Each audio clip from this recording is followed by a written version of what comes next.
talk to you today about torpedo grass. Torpedo grass is a top 10 noxious weed on the Mississippi list. The state of Mississippi has a list of top 10 noxious weeds. Every state does.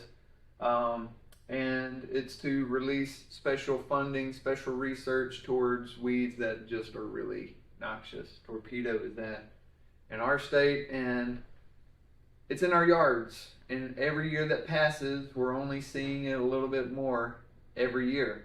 So I want to talk about it. I hope it's not a can of worms that I regret sharing a video on.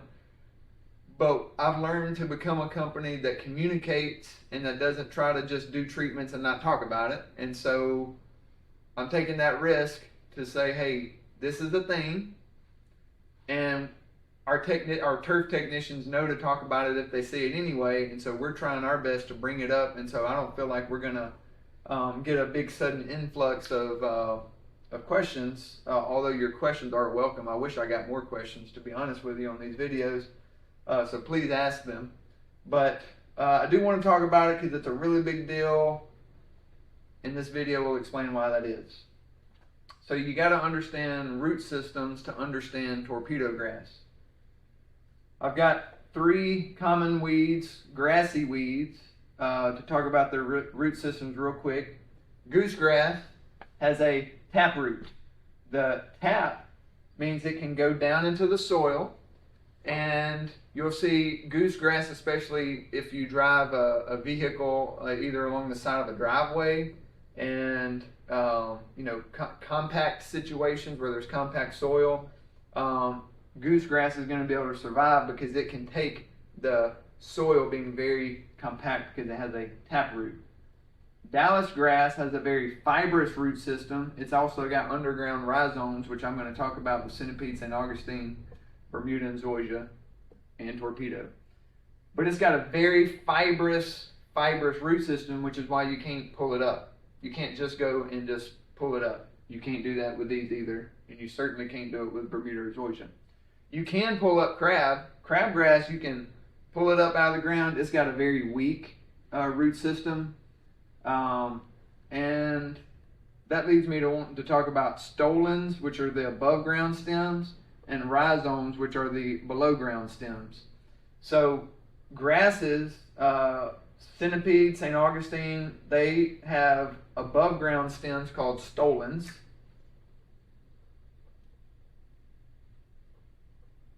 And Bermuda and zoysia have stolons and rhizomes. Rhizomes are underground stems, above ground stems, below ground stems. This is significant because this is why the centipede in St. Augustine in the last couple of years have not done well with the drought, the extended period of drought that we've had in the summertime. These grasses suffered the worst because they don't have an underground storage system to be able to send their energy down whenever there's trouble, specifically trouble with a lack of water, whereas Bermuda and zoysia both do. Same way with torpedo grass. It has above ground stems with grass. I oversimplified these. By the way, all of these can get really bushy like Dallas grass, but they're mowed. You typically see these in a yard. We're going to talk about torpedo in a yard, in a lawn garden, or the lawn. But you have the grass above the ground with the above ground stems, grass above ground stems, and then you have these roots that go everywhere. Not just roots, but also these underground stems that, honestly, it's a picture of chaos, and you need to think of it as chaos. You can pluck the stems in the grass just like you can pluck these. You can pull this whole plant up and it will come out. If you pluck the grass or the stems from torpedo grass, it's not going to kill it. Control. Do we control torpedo grass? Can anybody control torpedo grass? Well, for the sake of my company, Weed Warriors, I want you to know there's eradicate and suppression. You can call it control. In the agriculture industry, we refer to eradicate and suppress. Those are both different types of control. torpedo grass, the only way to eradicate it, is to kill everything. If you spray something that kills this torpedo grass, it has to be a systemic that kills all of the roots also. And so it's going to kill, if you have Bermuda in here also, it's going to kill the Bermuda and the torpedo. If you have St. Augustine, it's going to kill the St. Augustine and the torpedo. There is nothing that can eradicate it without also killing the grass. And so for Weed Warrior standpoint, eradication, we only tackle those situations if it's less than 1,000 square feet, because we're going to have to spot spray. And so we just don't take on big jobs for eradicating torpedo grass. For suppression,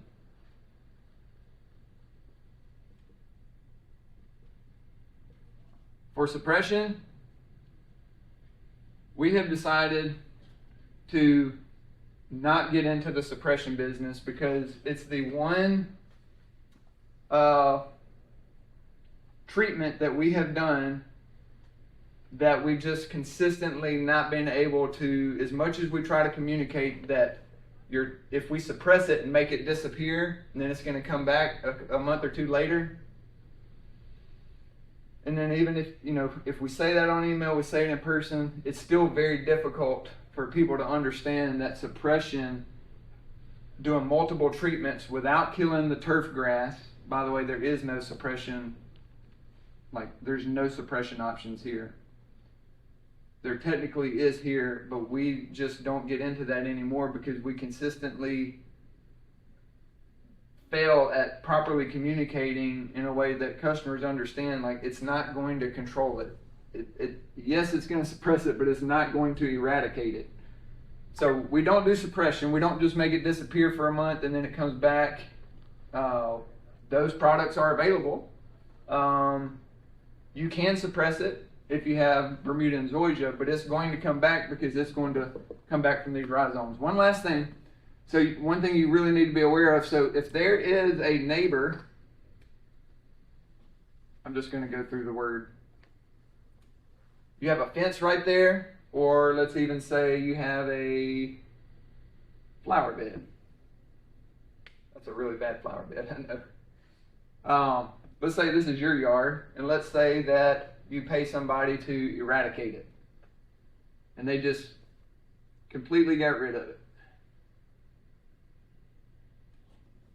It's coming back. It's going to come from their bed. It's going to come from under their yard. If you have a bed and you got rid of it in your yard, but it's in your bed, it's going to keep trying to come in. So be aware of what torpedo grass looks like.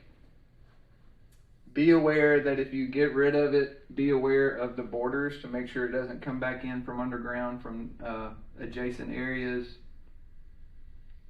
Be aware that it is a grass, it's a grass and it's green, and a lot of yards are becoming, it's just the yard, it's grass and it grows, and I've not heard of it having insect disease issues, and so from that standpoint it can be a good thing. Just one quick thing and I'll end the video here. The reason why people don't like it as much is when you cut the grass, it leaves a more a not so desirable aesthetic look, because it usually rips the grass rather than cutting. Even if you have sharp blades, it tends to rip more than other grasses, so you don't get the same kind of green look, and it's just a rougher above ground grass that can wear on mower blades more. But in general, it's still a grass, and it's just one of those things that you need to be aware of because it is spreading more with each year that passes. Please let me know if you have any questions, and thank you for watching this video.